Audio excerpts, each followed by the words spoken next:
상표 등록 거절의 고통은 생각보다 큽니다. 3분 상표 출원이나 셀프 상표 출원을 하셨다가 상표 거절받고 마크웨이를 찾으시는 분들이 많이 있습니다. 그 중에서는 상표 등록 거절의 고통을 하소연하시는 분들이 많이 있어서 마크웨이는 상표 등록 거절이 얼마나 고통스러운 일인지 잘 압니다. 또한 많은 경우 안정적인 비즈니스를 위해서는 상표 등록이 필수적입니다. 따라서 상표 등록은 실패하지 않고 반드시 받아내야 하는 것입니다. 그렇다면 어떻게 하면 상표 등록을 반드시 받을 수 있을까요? 100% 상표 등록의 길, 그런 길이 있을까요? 안녕하십니까. 경력 25년의 브랜드 네이밍 변리사 마크웨이입니다. 상표 등록 실패의 함정 총 10강 중 오늘은 마지막 편 100% 상표 등록의 길입니다. 오랫동안 변호사 생활을 해오면서 상표 등록을 100% 받는 법이 있을 수 있을까, 이런 생각을 해봤고 그것을 정리해서 말씀을 드려볼까 합니다. 첫 번째는 상표 등록이 거절되면은 만약에 이 브랜드가 잘 나간다 그러면 대표님들은 매우 고통스러워 하십니다. 왜냐하면은 브랜드가 막 성장하는 이 시점에 상표 등록이 자신의 발목을 잡는다, 이렇게 생각이 들어서 상당히 고통스러워 하시는 것입니다. 자, 그래서 상표 등록은 실패하지 않아야 되고 반드시 받아낼 수 있어야 되는 것인데, 첫 번째는 100% 상표 등록의 길로서 첫 번째는 네이밍을 할 때, 브랜드 네이밍을 할 때 상표 등록을 받을 수 있는 그런 것을 만들어야지만 됩니다. 보통 이제 거절을 받는 경우에는 3분 상표 출원의 함정에 빠지시거나 아니면 셀프 상표 출원을 하시거나 그런 분들이 많으신데, 그분들은 깊은 수준의 검색을 하지를 않았어요. 그것이 문제의 원인입니다. 그러니까 브랜드를 만드는 브랜드 네이밍 단계에서 철저한 상표 검색을 통해 가지고 상표 등록을 받을 수 있는 그러한 것을 만들어야 되거든요.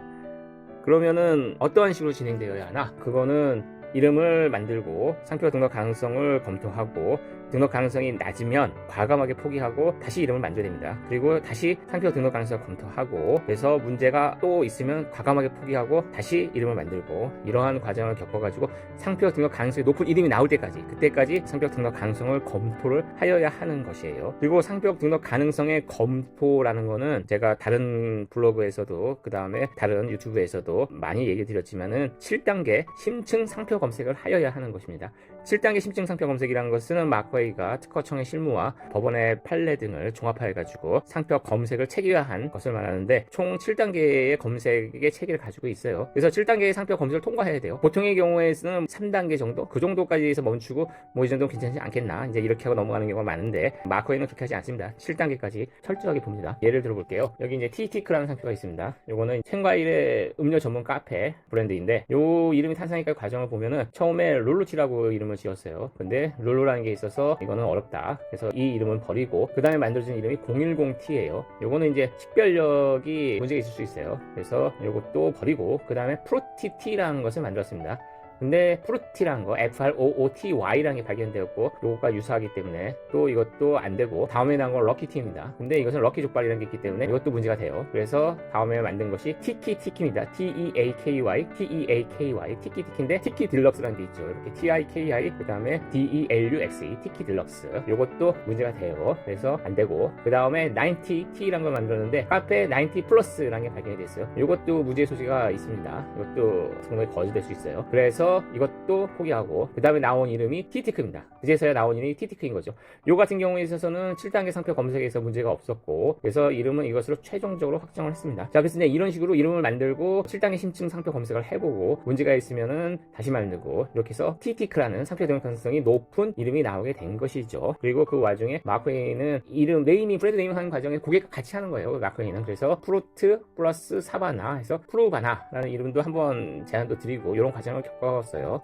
그러니까 마크웨이는 브랜드 네이밍 변호사이기 때문에 네이밍 과정에서 이렇게 네이밍 하는 걸 이렇게 쭉 보면서 한번 네이밍을 도와드리기도 하고, 이렇게 협조적으로 일을 하고, 어떠한 경우는 이름을 아예 만들어드리기도 해요. 그러니까는 청소기 브랜드로 시작해서 지금은 이제 가전 브랜드 성장한 클렌하임 같은 경우는 마크웨이가 아예 만들어드린 이름이기도 합니다. 자, 그래서 이런 식으로 일단은 브랜드 네이밍 과정에서 철저한 7단계 심층 상표 검색을 통해서 상표 등록 가능성이 높은 이름을 만들어진다. 이것이 제1원칙입니다. 근데 그러면 이름만 7단계 심층 상표 검색을 해야 되나? 아닙니다. 로고 심볼들도 철저하게 검색을 해야 돼요. 티티크 같은 경우에 초기 디자인하는 클로벌 걸로 하는 걸로 생각을 했었어요. 그래서 클로버에 대한 디자인을 검토를 해보면은 뭐 이런 식으로 클로버가 들어가는 많은 상표들이 발견이 되는데, 첫 번째 나온 디자인 시안은 이렇게 태극 무늬 같은 것이 있는 이러한 클로버였고, 그런데 검색을 해보면은 이런 게 발견이 됩니다. 비슷하죠. 그래서 이것 때문에 이 로고는 버려야 했고, 그래서 나온 두 번째 시안이 지금 현재 사용하고 있는 이 시안입니다. 이쪽에 떡잎 모양이죠. 그래서 이것은 상표 검색 결과 문제가 없었고, 최종적으로 이렇게 결정이 되었고, 이렇게 그림과 결합된 TT크라는 상표로 상표 등록 출원이 된 것이죠. 그래서 상표 등록을 무사히 받았습니다. 자, 이렇게 브랜드 네이밍 단계에서부터 7단계 심층 상표 검색을 통해서 상표 등록 가능성이 높은 것을 만드는 거, 이것이 100% 상표 등록의 길의 제1원칙입니다. 그러면은 이렇게만 하면 문제가 없을까요? 그게 또 아니에요. 두 번째로는 상표 의견 제출 통지서의 함정을 넘어야 됩니다. 그러니까 7단계 심층 상표 검색을 통과하였지만 경우에 따라서는 특허청이 거절 이유를 통지하는 경우가 있어요. 의견 제출 통지서가 나오는 경우가 있는 것입니다. 그 중에서 하나의 사례로 얘기 드리고 싶은 것이 토탈리 섹시 요거예요. 요 토탈리는 TOE 그 다음에 TALLY 이제 이렇게 이루어진 건데, 발음은 토탈리가 되겠죠. 이건 TOE, 이건 발각질 제거 전문 화장품인데, 그렇기 때문에 TOE라는 것을 이용을 하고 전체적으로는 토탈리라는 발음을 줄 수 있게끔 스펠링을 구성을 한 것이죠. 그래서 발음은 토탈리가 되겠지만은 봤을 때 발에 관련된 것임을, 그리고 완전한 것임을, 이러한 연상을 일으킬 수 있게끔 네이밍을 한 거예요. 그래서 이제 이것에 대해서 마크웨이가 네이밍 단계에서도 같이 작업을 하기 때문에 이 토탈리 섹시라는 것도 검색 중에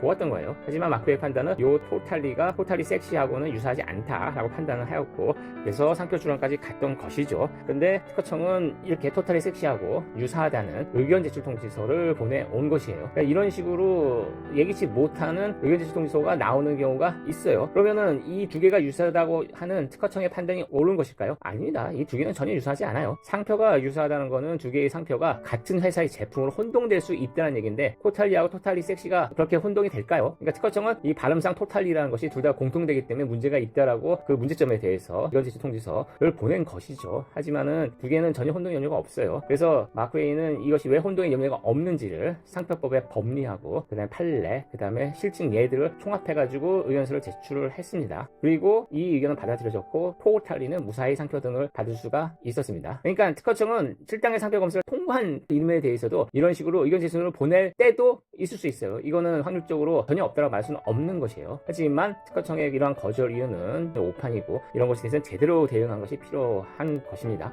그래서 100% 상표 등록의 길 두 번째는 뭐냐면은 의견 제출 통지서가 나왔을 때 제대로 대응할 수 있어야 된다, 이것입니다. 그래서 첫 번째 브랜드 네이밍 단계에서 상표 등록을 받을 수 있는 그러한 이름을 만들어라. 두 번째, 행여 의견 제출 통지서가 나오면은 제대로 대응하라. 이것이 100% 상표 등록의 길이 되겠습니다. 근데 문제가 있는 건 뭐냐면은 상표 검색에는 사각지대가 있다는 거예요. 이거는 어쩔 수가 없는 부분이에요. 그러니까 예를 들어 가지고 오늘 상표 검색을 하였어요. 근데 현재 검색하는 시점에서 데이터베이스에 올라오지 않은 그런 상표가 있어요. 뭐 예를 들어 가지고 2, 3일 전이나 일주일 전에 출원된 상표인데 아직은 데이터베이스에 등장 안 됐어요. 이것은 검색했을 때 나오지 않죠. 그래서 이런 것들은 어쩔 수가 없는 부분입니다. 또 이런 경우가 있을 수 있어요. 한국 사람이 한국에 출원했는데 한국에 출원이는 내 것보다 늦어요. 근데 이 사람은 나보다 미국에는 먼저 출원했어. 그래놓고 미국에 먼저 출원한 걸 가지고 한국에 우선권을 주장해서 미국 출원일에 대해서 우선권을 주장해서 한국에 출원했어요. 그러면은 한국 출원일은 나보다 늦지만 우선권이 주장된 미국 출원일은 나보다 빨라요. 그래서 이제는 그런 경우에 내가 검색 시점에서는 알 수가 없죠. 왜냐하면 나보다 늦게 한국에 들어오니까. 그러니까 이런 것들에 대해서는 알 수가 없고, 이런 경우에도 사각지대가 있는 것입니다. 그래서 이제 이런 식의 사각지대이기 때문에 이거는 어쩔 수가 없는 부분이에요. 하지만 현실적으로 이런 게 문제되는 경우는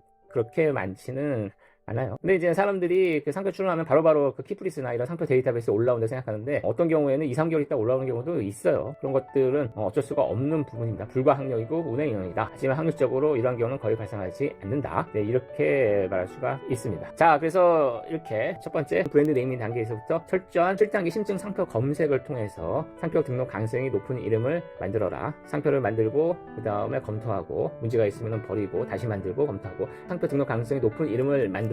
이게 제1원칙, 제2원칙, 의견 제출 통지서가 나왔을 때 제대로 대응하라. 이게 제2원칙이 되겠습니다. 이렇게 한다 그러면 100% 상표 등록을 위한 길을 걷고 있다고 말할 수 있을 것입니다. 마크웨이는 이렇게 100% 상표 등록을 위한 길에 최적화된 곳입니다. 그러니까 마크웨이를 찾으시면은 초기에 착수금을 반드시 지불하셔야 돼요. 그 다음에 이름을, 만드시는 이름에 대해서 상표 등록 가능성이 높은 이름이 나오면은 그제서야 출원을 진행합니다. 그리고 이러한 검색은 7단계 심층 상표 검색을 통해서 이루어지고요. 그 다음에 마크웨이는 특허청의 거절에 대해서 전문화된 변리사입니다. 그래서 수없이 많은 거절 사건들을 다루었고, 어떻게 이 사건을 거절을 대응해야 되는지를 아는 것이죠. 그래서 마크웨이는 100% 상표 등록을 위한 길이다. 그리고 마커이는 만에 하나 상표 등록이 실패하면은 변리사 비용을 전액 환불합니다. 확실한 상표 등록, 좋은 브랜드 네임이 마커이였습니다. 감사합니다.